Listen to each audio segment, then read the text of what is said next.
Hey, good morning. Good morning, my dear friends and students. I am Sadhna and all of you studying mathematics with me. नेहमीप्रमाणे तुम्ही माझ्यासोबत maths enjoy करत आहात आणि आता सगळ्यांची एक्झाम जवळ येत आहेत. त्याच्यामुळे सगळ्या विद्यार्थ्यांनी मला छानपैकी रिक्वेस्ट केली की टीचर जसं तुम्ही 5वी 6वी 7वीची क्विक रिव्हिजन घेतली तसं 8वीची सुद्धा क्विक रिव्हिजन घ्या. म्हणून फक्त आणि फक्त तुमच्यासाठी मी मॅथ्सची क्विक रिव्हिजन घेत आहे की ज्याचा तुम्हाला तुमच्या स्कूल एक्झामसाठी सगळ्या प्रकारच्या कॉम्पिटिटिव्ह एक्झामसाठी खूप उपयोग होणार आहे. सो स्टुडंट, आज मी क्विक रिव्हिजन घेणार आहे आपल्या जो मॅथमॅटिक्सचा लेसन आहे इंडायसेस आणि क्यूब रूट. आता इंडायसेस आणि क्यूब रूट हा जो लेसन आहे फक्त 8th स्टँडर्डला आहे का? नाही, तो 5th 6th 7th किंवा पुढे 9th 10th सगळीकडे इंडायसेसचे रूल्स जे आहे ते उपयोगी पडतात. म्हणून हे इंडायसेसचे रूल जे आहे ते आज तुम्ही माझ्यासोबत छानपैकी समजून घ्यायचे आहे आणि एक्झाम मध्ये छानपैकी उत्तर द्यायचे आहे. So student, let's start. आणि सगळ्यात महत्त्वाचं, जे आपल्या चॅनलवरती नवीन आहे, ज्यांनी आतापर्यंत चॅनलला सबस्क्राईब केलं नाही त्यांनी सबस्क्राईब करा, बेल आयकॉन प्रेस करा आणि असेच आपले रोजच्या रोज नवनवीन व्हिडिओ बघत राहा. So student, let's see what is indices and cube root. आता इंडायसेस आणि क्यूब रूट तुम्हाला काय कन्सेप्ट आहे ती तर माहितीच आहे. ऍक्च्युअली हे लेसन मी नंतर डीप मध्ये घेणारच आहे, पण एक्झामच्या दृष्टीने ही आहे तुमची क्विक रिव्हिजन. याचा तुम्हाला 100% फायदा होईल. So student, what is first example? As you can see, first example घेतला आहे आपण a⁻m × a⁻n. आता ज्यावेळेस इथे बेस सारखे असतात, त्यांचे इंडेक्स मात्र वेगवेगळे असेल, त्यावेळेस काय करत असतो आपण? त्यांची ऍडिशन करत असतो. So it is a⁻m × a⁻n is equal to a⁻m plus n. आता याचं जर एक्झाम्पल बघायचं ठरलं तर इथे मी एक्झाम्पल्स पण घेतलेले आहे. समजा हेच आपण हा जो रूल आहे इंडायसेसचा, हा जो रूल आहे तो आज आपण इथे अप्लाय पण करू शकतो. फॉर एक्झाम्पल, आता इथे a च्या ऐवजी आपण 8 ची व्हॅल्यू घेतली, 8⁵ आणि 8⁵2. a च्या ऐवजी 8 घेतला, मग इथे काय झालं? 5 + 2 काय करावं लागेल आपल्याला? इथे m + n केलं ना, म्हणून इथे काय करावं लागेल? 5 + 2. आणि 5 + 2 किती येतात तुम्हाला माहिती? किती? 8�7. Here is our answer. समजलं? हे रूल्स पण आणि पॅरलल त्याचे एक्झाम्पल्स पण आपण समजून घेऊया. त्यानंतर पुढे आहे a⁻m divided by a⁻n is equal to. आता तुम्ही इझिली सांगू शकतात काय येईल बरं बाळांनो? इथे डिवाइड असेल तर काय करणार तुम्ही? मायनस करणार आहात. So a⁻m divided by a⁻n is equal to a⁻m - n. आता याचं एक्झाम्पल आपण कुठे घेतलेलं आहे बघा, डिवायडेडचं एक्झाम्पल.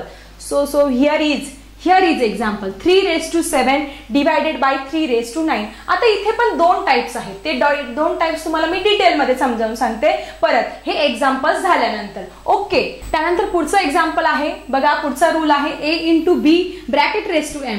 मग आता ह्या ब्रॅकेटचा (m) म्हणजे ह्या a चा पण m रेस्ट असतो आणि b चा पण काय असतो? इंडेक्स m असतो. So what is our answer? a⁻m and b⁻m. Here is our answer. आता याच्यावरती एक्झाम्पल, येस इथे एक्झाम्पल घेतलेले बघा, 8 × 5⁻2 म्हणजे काय रे बाळांनो? इथे 8⁻2 पण 2 येणार आहे आणि इथे 5⁻2 पण 2 येणार आहे. कारण हा जो 2 आहे, हा जो 2 इंडेक्स कॉमन इथे दिलेला आहे तो 8 साठी पण आहे आणि 5 साठी पण आहे. So what is our answer? 8⁻2 आणि 5⁻2 कारण इथे काय केलं आपण? ब्रॅकेट⁻m दिलेलं आहे. ब्रॅकेट⁻m म्हणजे ह्या a चा पण m इंडेक्स आहे, त्याचा घातांक आहे, आणि b चा घात पण काय आहे? m आहे. समजलं सगळ्यांना? पुढचा रूल खूप सोपा आहे सगळ्यांना आला. कुठलाही (0) आला की काय लिहून टाकायचं तुम्ही? 1. a⁻0 is equal to 1. मग कुठलीही संख्या तुम्हाला लाख देऊ द्या, करोड देऊ द्या, 100 देऊ द्या, 1000 देऊ द्या, कुठल्याही संख्येचा, फॉर एक्झाम्पल 542 दिली (0), तर काय येणार तुमचं आन्सर? ऑब्विसली 1 येणार आहे. सो तसंच इथे आपण घेतलंय 25(0), काय येणार तुमचं आन्सर? 1. समजलं? किती साधा आणि सिंपल इथे रूल आहे. पुढे बघा, इथे दिलेले आपल्याला नेगेटिव्ह रूल दिले a⁻m. मग आता ह्या नेगेटिव्ह रूल मध्ये काय करायचं असतं? ज्यावेळेस इथे नेगेटिव्ह असतो तो डिनॉमिनेटरला जाऊन काय करायचं असतो? पॉझिटिव्ह करायचा असतो. So what is a⁻m is equal to 1/a⁻m. इथे काय येणार आहे? +m. प्लसचं साइन दिलं तरी चालेल, नाही दिलं तरी चालेल, पण काय करणार? इकडे नेगेटिव्ह असेल वरती तर खाली येताना पॉझिटिव्ह, आणि खाली नेगेटिव्ह असेल तर वरती जाताना काय होणार? इथे ऑब्विसली पॉझिटिव्ह होणार आहे. समजलं सगळ्यांना? नीट लक्षात ठेवायचं आहे. त्यानंतर बघा, आता याचं एक्झाम्पल येस इथे घेतलेले आपण बघा, 5⁻3. इथे काय आहे? हा जो -3 आहे तो नेगेटिव्ह आहे, तो खाली काय येईल रे? 1/5⁻3. काय येणार आहे? 1/5⁻3. +3 येणार आहे. त्यानंतर बघा नेक्स्ट आहे a raise to m into n bracket raise to n. मग आता इथे काय करत असतो आपण ह्या दोघांचं मल्टिप्लाय करत असतो. जेव्हा a raise to m bracket raise to n असे कुठलंही एक्झाम्पल दिलं असेल तर ह्या दोघांचा काय करायचा, गुणाकार करायचा. मग काय येईल तुमचा आन्सर, m इंटू n किंवा m इंटू n अशा पद्धतीने तुमचं इथे आन्सर येणार आहे. मग आता एक्झाम्पल समजा आपण इथे एक्झाम्पल इथे घेतलेलं आहे बघा, 8 रेस टू 4 आणि ब्रॅकेट रेस टू 5 दिलेलं आहे. मग तुमचं काय येईल आन्सर, काय सांगितलं तुम्हाला रूल मी, या दोघांचं मल्टिप्लाय करा. 4 5 are 20. So what is your answer, 8 raise to 20. What is it, 8 raise to 20. समजताय सगळ्यांना, हे एक्झाम्सला खूप महत्वाचे आहे हे रूल्स, कारण हे प्रत्येक एक्झाम मध्ये match the pair, fill in the blanks, true false कुठल्या ना कुठल्या रूपामध्ये विचारले जातात. So it is very important for your exam. So next one तुम्ही बघू शकतात, a/b रेस टू m. इथे काय आहे म्हणजे काय रे, इथे हा जो न्यूमरेटर आहे या न्यूमरेटरचा पण जो घातांक आहे तो m आहे आणि हा जो डिनॉमिनेटर आहे छेद याचा पण घातांक m आहे. So what is our rule, a/b raise to m is equal to a raise to also m and b raise to also m. किती साधा आणि सोपा रूल आहे.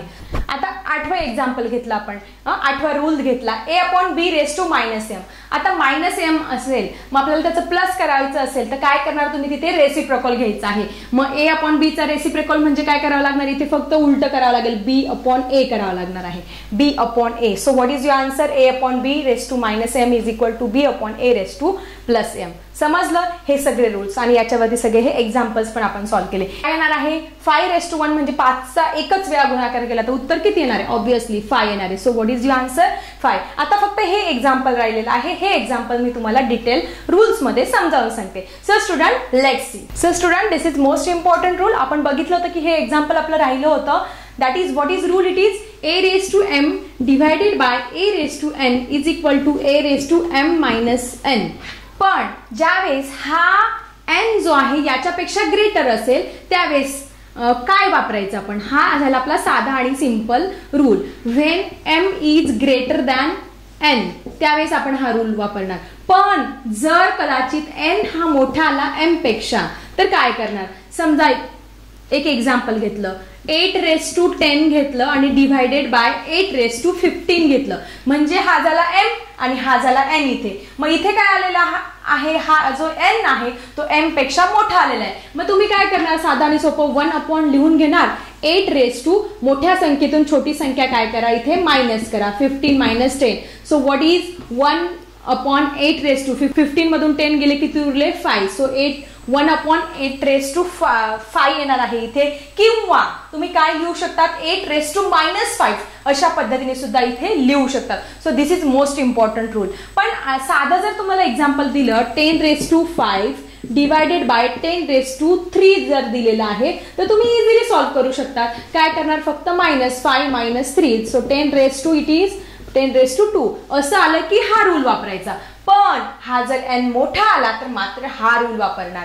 व्हॉट इज, मग इथे काय येईल बाळांनो, आता इथे बघा हा नंबर n काय आलेला आहे, मोठा असणार आहे. मग 1/3 raise to 9 - 7. So what is it, that is 1/9 मधून 7 गेली किती उरले, 3 रेस टू 2. किंवा कसं लिहू शकतो अजून आपण हे answer, that is 3 raise to -2 अशा पद्धतीने सुद्धा तुम्ही हे आन्सर लिहू शकतात. So student our next question is very simple, that is express the following numbers in the form of index. इंडेक्सच्या फॉर्म मध्ये तुम्हाला फक्त एक्सप्रेस करायचं आहे. 5th root of 13चं 5th route लिहायचं आहे. तुम्ही काय लक्षात ठेवायचं, पॉवर म्हणजे वरती आणि रूट म्हणजे खाली. रूट माहिती तुम्हाला, मुळं कुठे असतात, जमिनीकडे असतात. सो रूट आला की काय लिहिणार तुम्ही, खाली लिहिणार. So 5th root of 13. So 5th root म्हणून काय घेणार तुम्ही, 1/5. So what is 5th root of 13 1/5 अशा फॉर्म मध्ये तुम्ही इथे लिहिणार आहात. पुढे काय आहे, 6th रूट ऑफ 9चं आहे म्हणून 9 लिहून घेतला. 6th रूट अपॉन, रूट म्हणजे खाली लिहून घ्यायचं पहिले 6 आणि पुढे काय 1/6. Very simple. पुढे स्क्वेअर रूट ऑफ 256. 256चं स्क्वेअर रूट आहे. स्क्वेअर रूट माहिती आहे, स्क्वेअर म्हणजे काय असतो 2. सो स्क्वेअर रूट म्हणजे आपण 2 इथे लिहून घेतला, वरती 1 नेहमीप्रमाणे लिहिला. It is very simple. अशा पद्धतीने तुम्ही कुठलं येऊ द्या, 25th रूट घेऊ द्या किंवा 16th रूट असू द्या, कुठलाही रूट असू द्या, रूट शब्द आला की रूट जो आहे तो डिनॉमिनेटरच्या खाली आणि पॉवर जी आहे ती पॉवर डिनॉमिनेटरच्या नेहमी वरती लिहायची आहे. हे तुम्ही अगदी मनामध्ये क्लिअर करायचं आहे. So student, let's see the next question. So student, this is your next question, that is write the following numbers in the form of rational indices. Rational इंडायसेसच्या फॉर्म मध्ये कसं लिहिणार असा जर प्रश्न आला तर तुम्ही घाबरून जायचं नाही. मगाशी तुम्हाला सांगितलंय मी square root of 5th power of 121. तुम्हाला 121चं काय जे असेल ते लिहायला लावलेलं आहे. मी तुम्हाला काय सांगितलं, ज्यावेळेस रूट हा शब्द असेल तर रूट जो आहे तो रूटच्या अगोदरची संख्या खाली मूळ जमिनीकडे असतात ना, मग रूट लिहून घेणार. स्क्वेअर रूट, स्क्वेअर म्हणजे काय 2, क्यूब म्हणजे काय 3. सो स्क्वेअर म्हणजे तुम्ही इथे 2 लिहून घेणार. आणि 5th पॉवर, पॉवर काय असते वरती, वरती डिनॉमिनेटरला न्यूमरेटरला पॉवर असते किंवा सुप्रीम पॉवर, पॉवर काय आहे वरती. सो 5th पॉवर, सो इथे अशा पद्धतीने लिहिणार. किती सोपं आहे, पॉवर वरती रूट खाली, साधं सोपं. Cube of cube root of 3, 3चं क्यूब रूट म्हणजे इथे काय येणार, सॉरी इथे बघा 3चं क्यूब रूट म्हणजे इथे 3 आणि पॉवर पण काय आहे 3. So 3 rest upon 3 cube of cube root of 3 अशा पद्धतीने लिहिणार आहे. तुम्हाला फसवण्यासाठी असे प्रश्न देऊ शकतात.